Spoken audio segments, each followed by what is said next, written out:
Welcome back, warfighters. I'm Gunnery Sergeant Duarte, and in the third part of this three-part series on troubleshooting preventive maintenance checks and services, I'm going to show you how to operate the airtronic burner.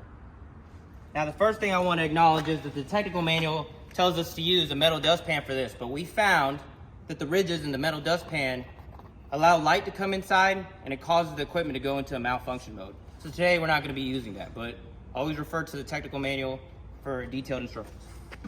So the first step you want to do is you want to go ahead and take that power test cord. And you're going to go ahead and connect this to the airtronic burner. Now when you do this, you have to be a little faster than usual, because as soon as I connect this, it's going to send power to the airtronic burner and try to turn it on. So I'll demonstrate while you watch the video. You'll turn this screw using a Phillips screwdriver, ensuring that you secure the power test cord to the airtronic burner.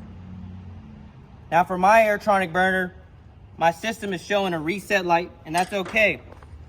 So what I can do, if my assistant can get in here, is it's showing a reset light.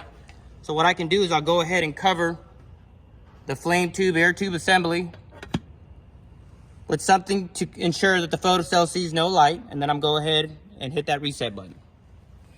Now when we do that, we're gonna wait for approximately 20 seconds. And that's gonna allow the burner to check everything, make sure everything's functioning properly, and then it's gonna turn on the airtronic burner. We'll give it a second here.